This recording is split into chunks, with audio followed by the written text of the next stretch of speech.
Welcome back for another deep dive. You guys have really outdone yourselves this time, giving us a whole stack of excerpts from Fluent English Podcast. Oh, yeah.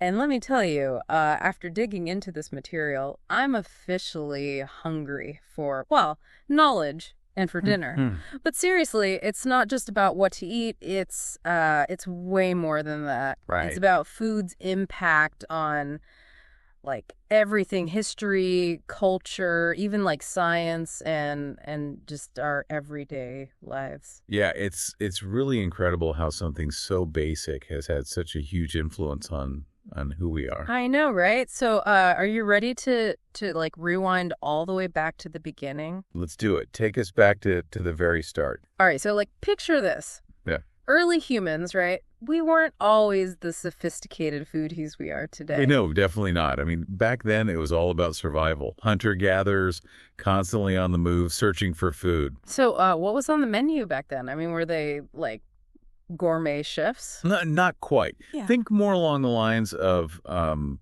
wild plants, fruits, nuts, and whatever animals they could hunt. Okay, so not exactly a 5-star dining experience. No, not really. But then things started to change. Big time. Yeah. When did things start to shift? What happened? Fire. Fire was the game changer. Fire. Yeah. I mean, sure, it kept them warm, but more importantly, it totally revolutionized how they ate. Okay, I'm intrigued. How did that work? Well, imagine you're one of these early humans and you discover that cooked meat way easier to chew and digest. That makes sense. Right. So suddenly they're getting more energy from their food. Oh, I see. And some anthropologists even think this played a role in us developing those big brains we're so proud of. Hold on, so you're saying like our love for barbecue might have helped us evolve? It's a theory, but it makes you think, doesn't it? It really does. I mean, who knew that something as simple as cooking could have such a huge impact? And that's just the beginning. Then came agriculture, another big shift. Oh, yeah, agriculture, right? Tell me more about that. Well, instead of, constantly chasing their food, they started planting crops and keeping animals. Right, so they didn't have to move around as much. Exactly. And that led to settling down, forming communities, and eventually, civilizations. Wow. So basically, food literally built the world as we know it. In a way, yeah. But the story doesn't end there. Trade routes opened up, spices started traveling from the east. And oh, yeah, those ancient spice routes. I mean, cinnamon, cloves, peppercorns.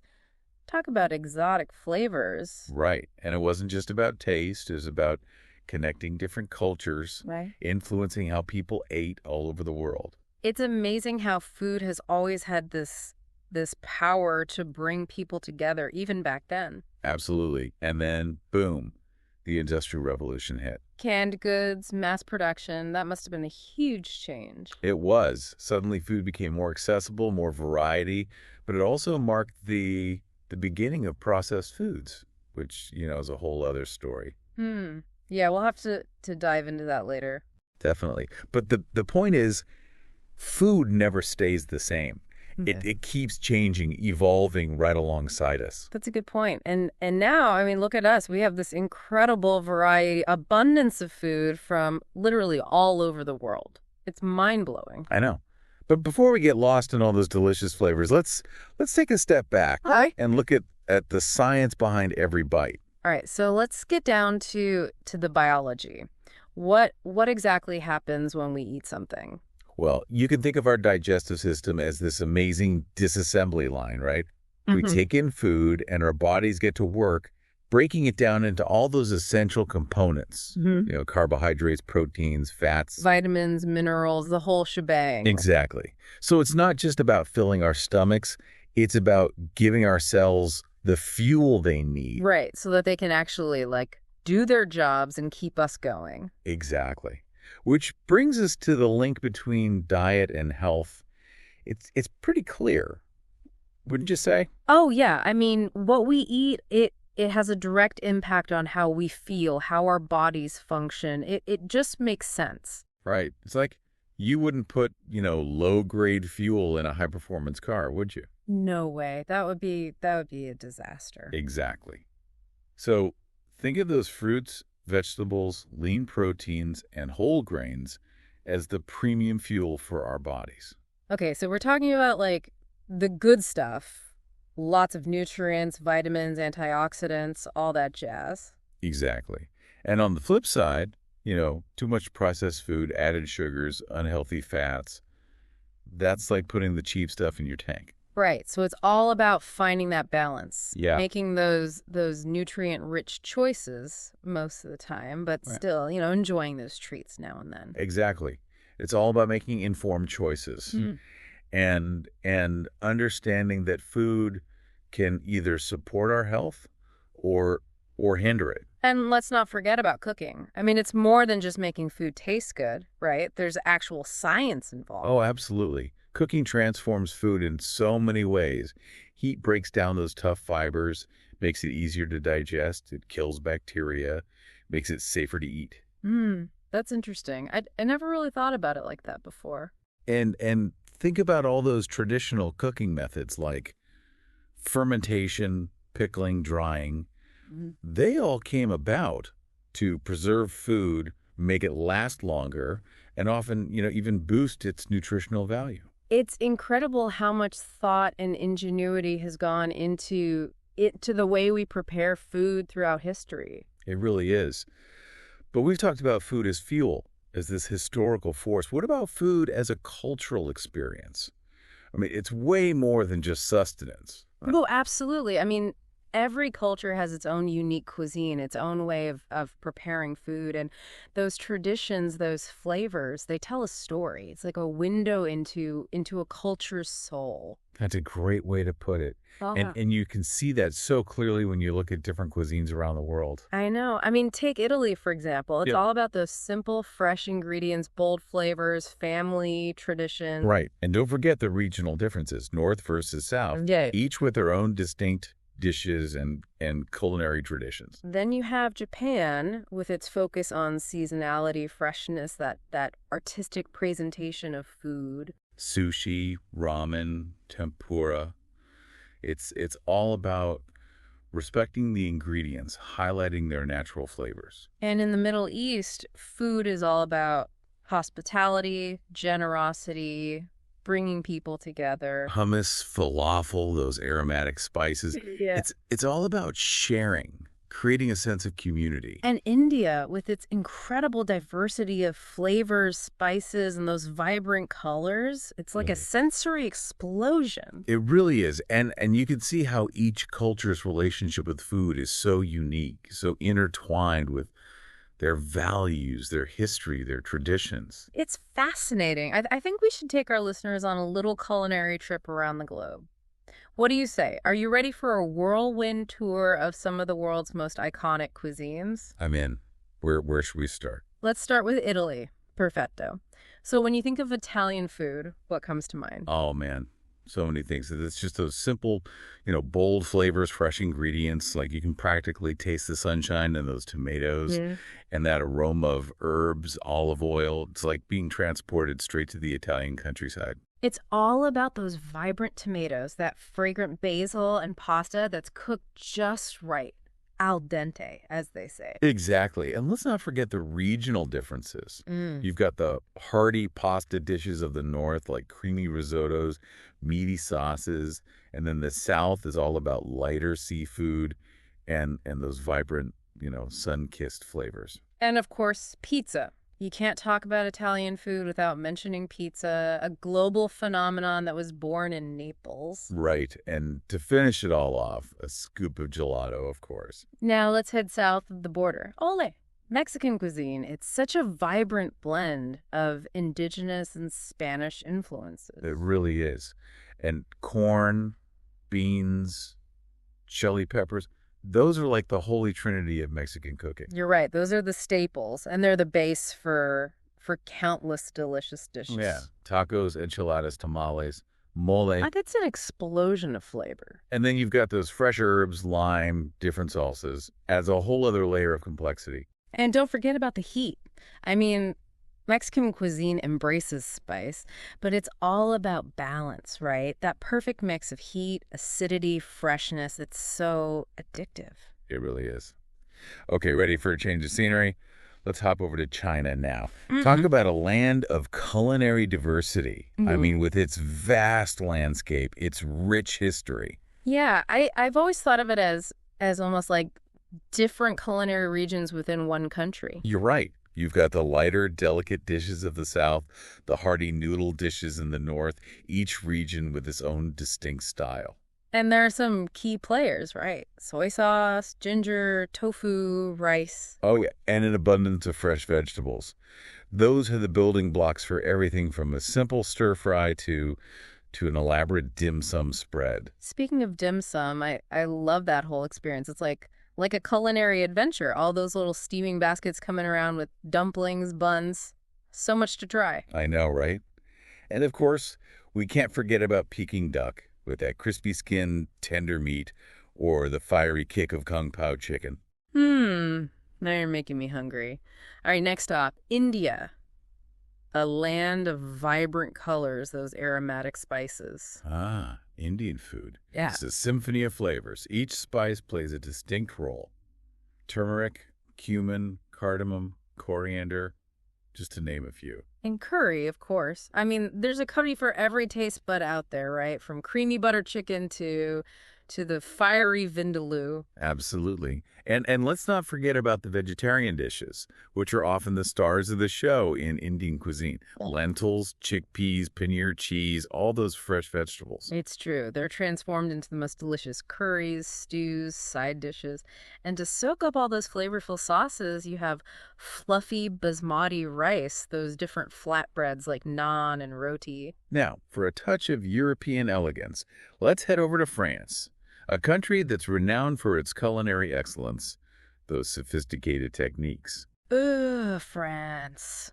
The land of buttery croissants, crusty baguettes, and those elegant pastries that just melt in your mouth. But French cuisine, it's more than just bread and sweets. It's about mastering those classic techniques, using fresh ingredients, creating dishes that are both visually stunning and incredibly flavorful. And they're masters of using butter, cream, wine, fresh herbs to really elevate their dishes. Think about a classic coq au vin, chicken braised in red wine, or a delicate sole meunière, pan-fried in butter and lemon juice. And we can't forget about escargot. Snails might not be for everyone, but it's a classic French delicacy. Shows their adventurous spirit when it comes to food. Definitely. From the bustling bistros of Paris to the countryside vineyards, French cuisine offers a world of culinary delights to discover. All right, back to Asia for a taste of Japan. A cuisine that's known for its elegance, simplicity, and that reverence for fresh seasonal ingredients. And in Japanese cuisine, presentation is just as important as taste. Dishes are often so meticulously arranged, showcasing the natural beauty of those ingredients. Yeah, think about a plate of sushi with all those colorful pieces, or a bowl of ramen with its perfectly cooked noodles, artfully arranged toppings. And speaking of sushi, it's more than just raw fish. It's an art form, really. Yeah. Those skilled chefs meticulously slice, shape each piece to create that perfect balance of flavor and texture. From the delicate flavors of sashimi to that savory broth of ramen, Japanese cuisine is truly a testament to the power of simplicity and respecting the integrity of those ingredients. For our last stop, let's travel to the Middle East, where the aromas of spices fill the air. The warmth of hospitality is just as inviting as the food itself. The Middle East, it's such a melting pot of flavors with influences from North Africa, Persia, the Mediterranean. And those spices, cumin, coriander, cinnamon, nutmeg, they add so much warmth and depth to the dishes. And then you've got those fresh herbs, parsley, mint, just to lighten things up. And hummus. We can't forget about hummus. It's a staple throughout the region, served with everything from pita bread to grilled meats. Oh, yeah.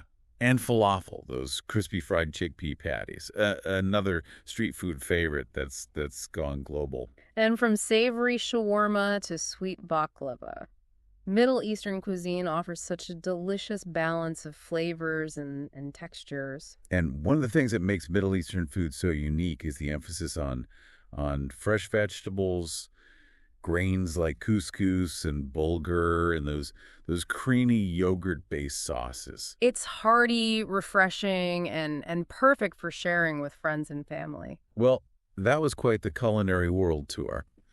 I don't know about you, but I'm feeling pretty inspired to try some new things. Me too. It's amazing how food can transport us to different parts of the world without even leaving our kitchens. But now that we've explored those global culinary connections, I think it's time to bring it back to the personal food and its role in our own well-being. Absolutely. After all, we've talked about the history, the culture, the global tapestry of flavors. Mm.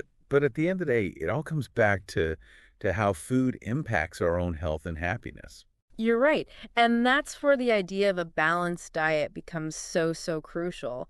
But before we dive into the specifics of what that looks like, I'm curious to explore the science behind it all. Yeah, let's take a closer look at how our bodies actually process food and extract those vital nutrients. Okay, so let's get microscopic for a moment. We know our digestive system breaks down food, but what's happening at a cellular level? How do those nutrients actually fuel our bodies? Well, imagine this. We eat a piece of fruit, for example. Our digestive system starts working, breaking down that fruit into smaller and smaller components. Those carbohydrates, vitamins, minerals, they're absorbed into our bloodstream.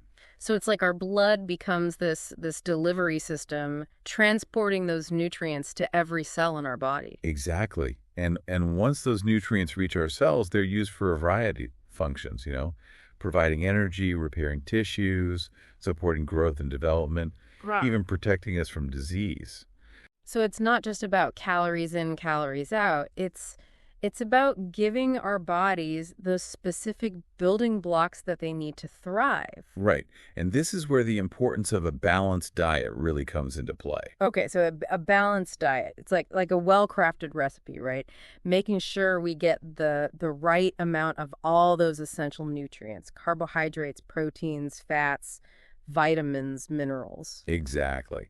But it's not just about eating the right things. It's also about understanding how those nutrients impact our bodies in different ways. Oh, absolutely. I mean, like vitamin C, for instance, it's found in citrus fruits, and it plays a huge role in boosting our immune system. That's right. And then you have those antioxidants, those powerful compounds found in lots of fruits and vegetables that help fight free radicals, protect ourselves from damage. And fiber. It's a type of carbohydrate that's crucial for digestive health. Exactly. It's like a complex orchestra with each instrument contributing to the overall harmony of our health. I love that analogy. But with so much information out there about nutrition, it can be overwhelming to even know where to begin. It's true. The world of nutrition can feel like a maze of conflicting advice and trendy diets. So what's the key to navigating this nutritional landscape and making choices that actually support our well-being? I think it all starts with understanding the basics of a balanced diet and recognizing that our individual needs might vary, depending on our lifestyle, activity level, overall health goals. Okay, so let's break it down. What are the core principles of a balanced diet that everyone should keep in mind? Well, at its core, a balanced diet emphasizes variety, moderation, and nutrient density. Okay, let's unpack those terms. So variety, what do you mean by that? Well, variety means incorporating a wide range of foods from all those food groups into your diet. Think colorful fruits and vegetables, lean proteins like fish, poultry, beans, tofu, whole grains like brown rice, quinoa, oats, healthy fats like avocados, nuts, olive oil. So it's not about restricting ourselves to specific foods or following like rigid rules. it's about embracing a diverse palette of flavors and nutrients. Exactly. And that brings us to moderation. It's about enjoying all foods, but in reasonable portions, and understanding that no food is inherently good or bad. So it's okay to indulge in those occasional treats as long as we're making those healthier choices most of the time. Exactly. Deprivation often backfires, it leads to cravings and unhealthy eating patterns. It's all about finding that balance and enjoying a variety of foods without feeling guilty. Okay, and what about nutrient density? That sounds important. It is. Nutrient density refers to the ratio of nutrients to calories in a food. Basically, it means choosing foods that pack a nutritional punch. They provide a wide array of vitamins, minerals, and antioxidants for the number of calories they contain. So it's about, like, getting the most bang for our nutritional buck. Exactly. For example, a handful of almonds is more nutrient-dense than a bag of chips, even though they might have similar calorie counts. So a balanced diet is really about choosing those nutrient-rich foods more often, while still allowing ourselves to enjoy those less nutrient-dense treats in moderation. Exactly. It's about being mindful of our portion sizes and listening to our body's cues. So mindful eating plays a big role in all of this. Oh, absolutely. Mindful eating is about paying attention to our food, savoring each... Wait, so you're saying what we eat can actually impact our mood, our cognitive function, even our mental health? It's a complex and evolving field, but there's growing evidence suggesting that those trillions of bacteria that live in our gut, our gut microbiome, they play a crucial role in influencing our overall health. Okay, so we have this whole ecosystem of bacteria living in our gut, and they're communicating with our brain somehow. Yeah, it's pretty wild. And the food choices we make, they can either nourish those beneficial bacteria or disrupt that delicate balance. So it's like we're feeding not just ourselves, but also this entire community of microorganisms that impact our health in these profound ways. Exactly. And this is where the concept of prebiotics and probiotics comes into play. Okay, break that down for me. Prebiotics and probiotics, what are they exactly? Well, prebiotics are types of fiber that act as food for those beneficial bacteria in our gut. Think of them as fertilizer for your gut garden. Oh, okay. So eating prebiotic-rich foods is like giving those good bacteria a boost. Exactly. And you can find prebiotics in things like onions, garlic, asparagus, bananas, whole grains. And what about probiotics? Probiotics are live bacteria that can be beneficial for our gut health. And think of them as adding more of the good guys to the team. So we can get probiotics from fermented foods like yogurt, kimchi, sauerkraut, kefir. Exactly. These foods contain those live cultures of beneficial bacteria that can help restore balance in our gut microbiome. It's incredible how much we're learning about the interconnectedness of our gut health and our overall well-being. But with all this talk about the science of nutrition and mindful eating, I can't help but wonder, how do we actually apply all this knowledge in the real world, especially given, the complexities of the modern food landscape? That's a great question. We live in a world where processed foods, sugary drinks, fast food, they're everywhere. They're heavily marketed, and it's easy to get caught up in the convenience of it all, especially when we're busy, stressed. It's true. It's easy to feel overwhelmed by all the choices, all the conflicting information out there. And that's where the knowledge that we're talking about today becomes so important. Yeah. Understanding the science behind food, recognizing the impact of those less healthy choices on our bodies, developing mindful eating habits. It can empower us to make informed decisions even amidst the chaos of of the modern food environment. So it's about finding that balance, right? We don't have to live in a world of extremes, completely avoiding all processed foods or feeling guilty about enjoying a treat every now and then. It's about being conscious of our choices, making those healthier options more often, and recognizing that food should be a source of pleasure, not guilt. Absolutely. And it's about recognizing that our food choices are influenced by a whole bunch of factors, from our individual preferences, our cultural backgrounds, to socioeconomic factors and the marketing tactics of the food industry. It's a system that we need to be aware of to critically evaluate the messages that we're being fed, and to advocate for policies that promote access to healthy, affordable food for everyone. Because at the end of the day, food is a human right, not a privilege. And everyone deserves to have access to the nourishment they need to live healthy, fulfilling lives.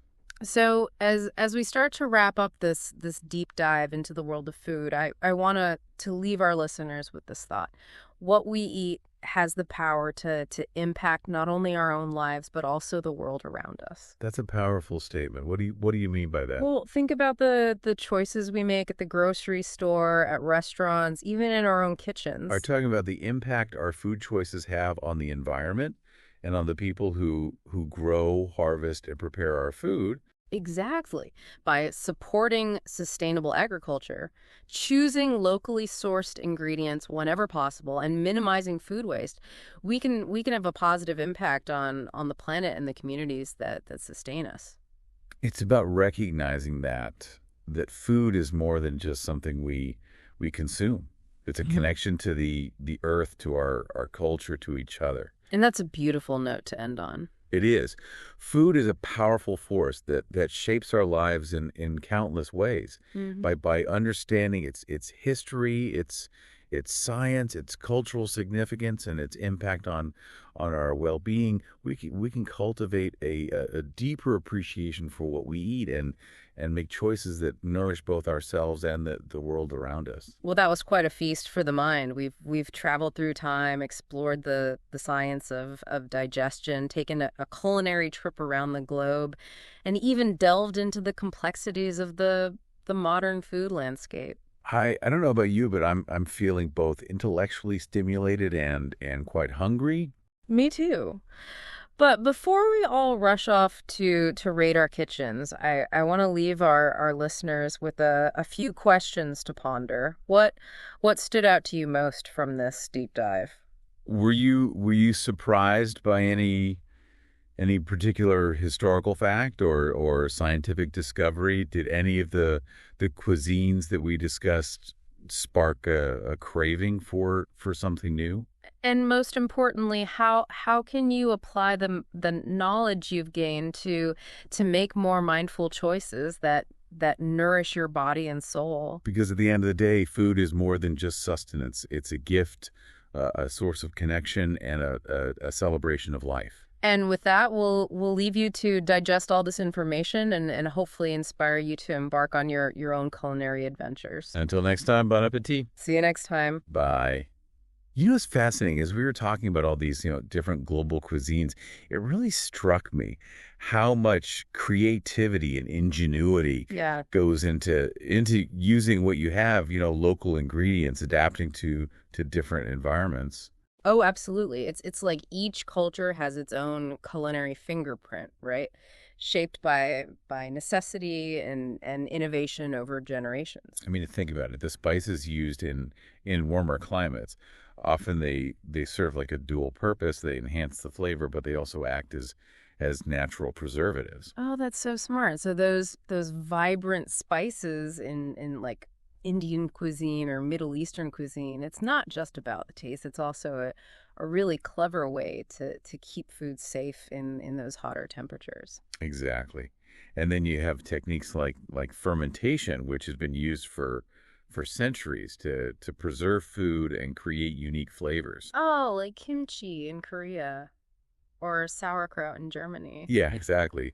It's remarkable how different cultures have developed these similar techniques driven by that need to preserve food and enhance its nutritional value. It makes you realize that food is so much more than just, recipes and ingredients. It's a reflection of human ingenuity, our ability to adapt to our surroundings. Absolutely. And speaking of adaptation, it's important to acknowledge that the modern food landscape presents its own set of challenges. Oh yeah, we've talked about balanced diets, mindful eating, but it's not always easy to put those principles into practice in a world where, processed foods, fast food, it's just so readily available. It's a constant balancing act, isn't it? Yeah. We're bombarded with marketing messages that promote convenience, indulgence. Yeah. Often at the expense of our health. It's like our brains are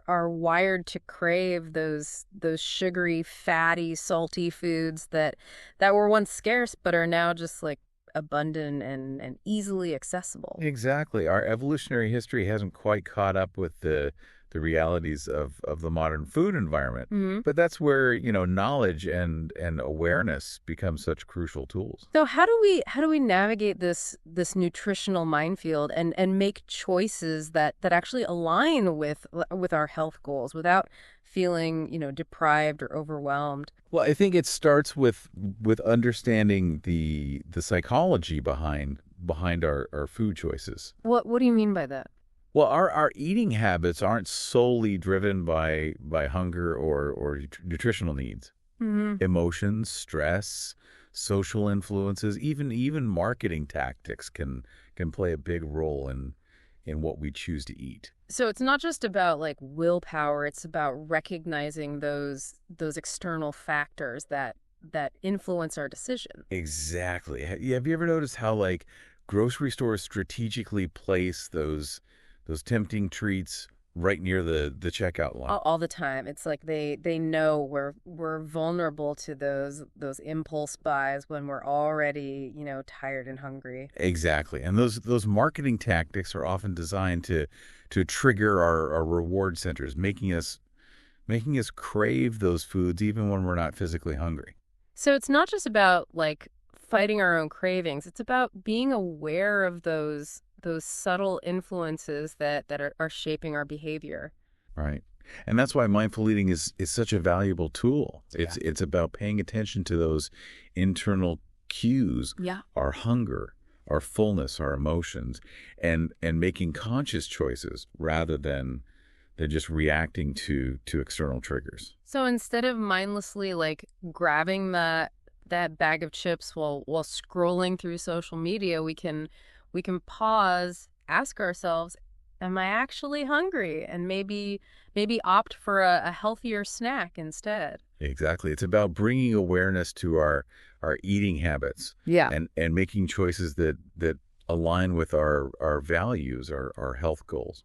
But it's not always easy to resist those tempting foods, right? Especially when they're so readily available and often more affordable than healthier options. You're right. There are definitely systemic issues at play here. Mm-hmm. Food deserts, socioeconomic disparities, and just the sheer pervasiveness of unhealthy food marketing. It's not just about individual choices. It's about addressing those larger societal factors that influence our access to nutritious foods. So what can we do to advocate for a healthier food environment for everyone? There are so many ways to get involved. We can support organizations that are working to improve access to fresh, affordable produce in underserved communities. And we can advocate for policies that promote healthier food choices in schools, workplaces, public spaces. Exactly. It's about recognizing that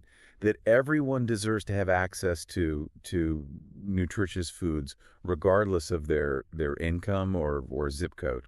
And we can, vote with our wallets by choosing to support businesses that prioritize sustainable practices and offer healthier options. Absolutely. Every purchase we make is a vote for the kind of food system we want to create. It's about making those small, everyday choices that collectively contribute to a larger shift towards a healthier and more equitable food system. And it's about empowering ourselves with knowledge and becoming more conscious consumers.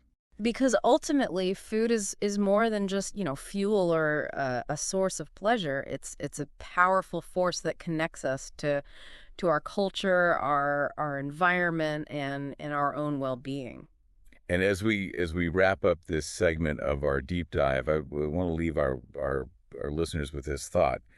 How can we use our understanding of food to create a healthier, more sustainable, more just world for ourselves and for future generations? That's a question worth pondering as we navigate this complex and ever-evolving world of food.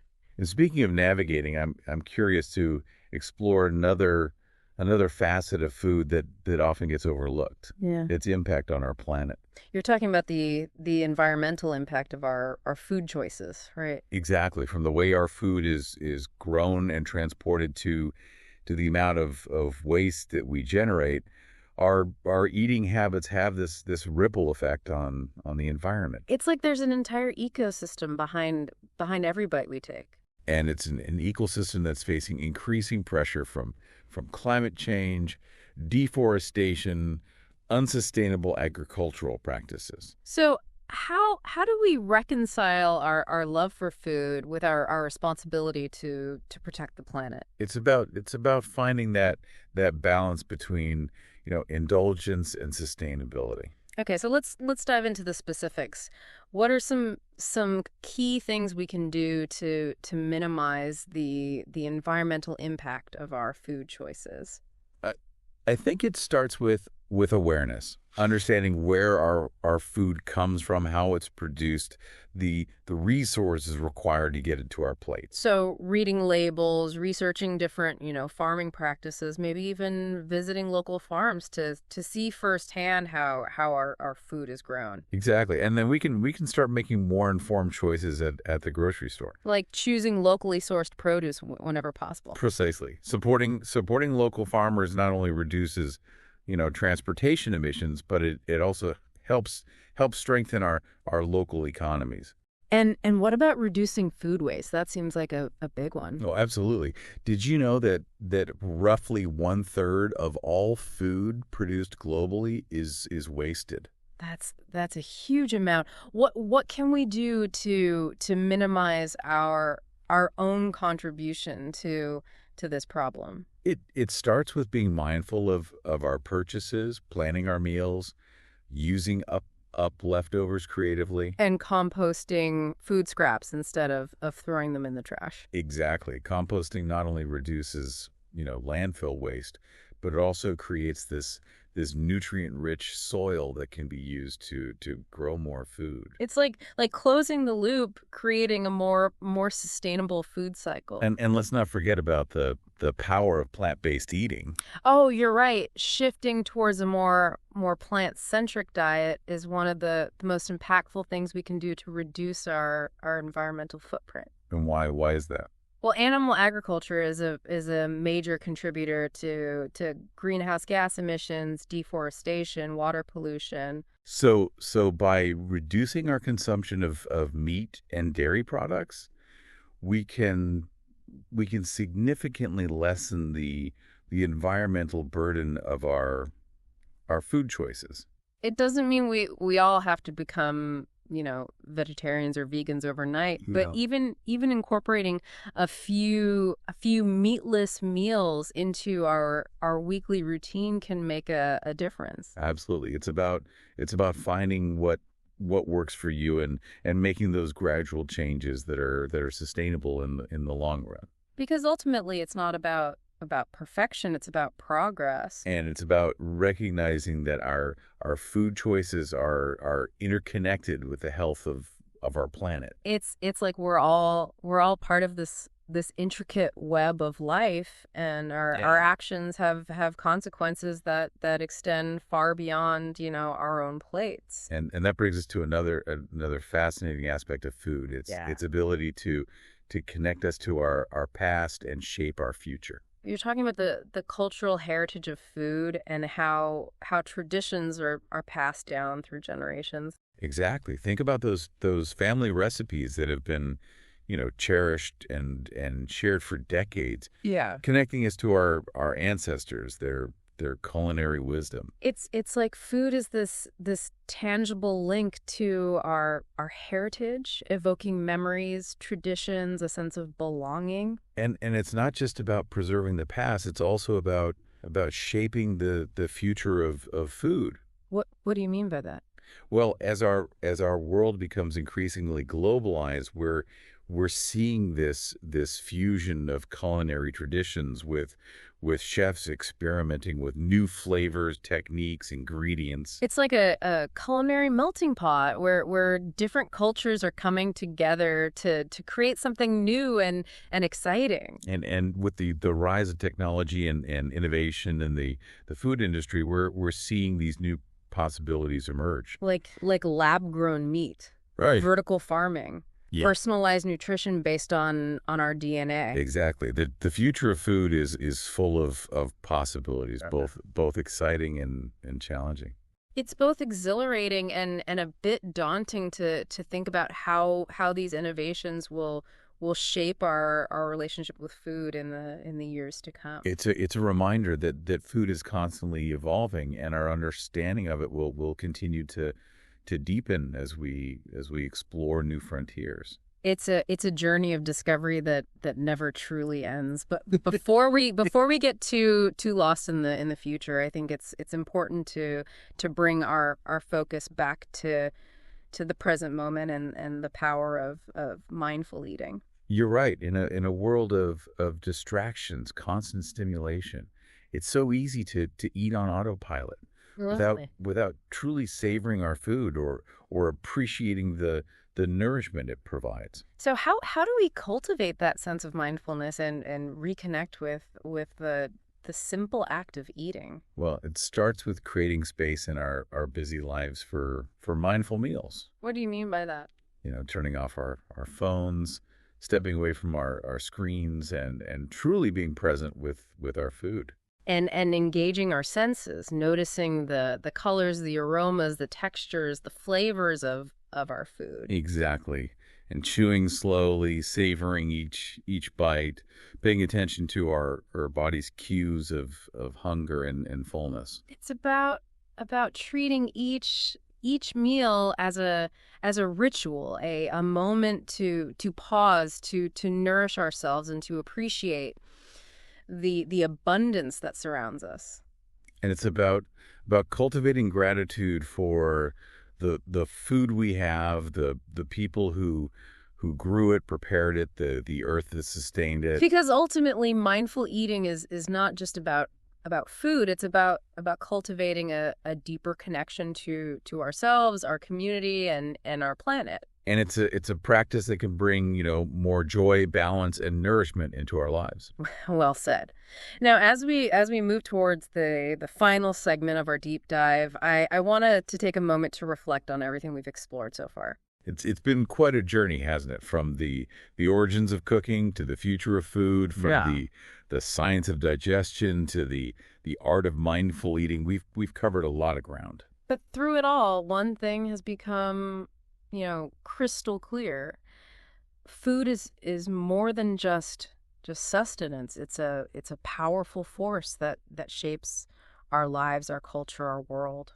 And as we wrap up this deep dive, I invite our listeners to consider how they can use their newfound knowledge to create a healthier, more sustainable, more joyful relationship with food. Because ultimately, food is a gift to be savored, a story to be shared, and a force for good in our world. I know, it really is. Yeah. It's inspiring to think about how we can each play a role in shaping a more positive, food future. Absolutely. Whether it's, supporting those local farmers, reducing our food waste, or just being more mindful of the choices we make. Every little step makes a difference.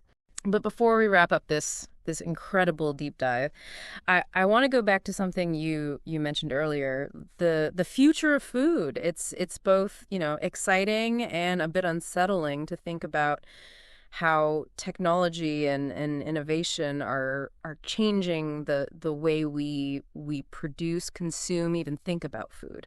It's definitely a fascinating time to exploring the world of food. I mean, we're seeing advancements that were once just like the stuff of science fiction becoming a reality. Like lab-grown meat, for instance. It still sounds a bit, futuristic to me, but it's becoming increasingly viable as a potential solution to the environmental impact of traditional animal agriculture. It's true. Imagine being able to enjoy a juicy burger without the ethical concerns or the environmental footprint associated with raising livestock. It's a mind-boggling concept. And then you have vertical farming, which is essentially, growing crops in these stacked layers, often indoors, using these controlled environments and minimal resources.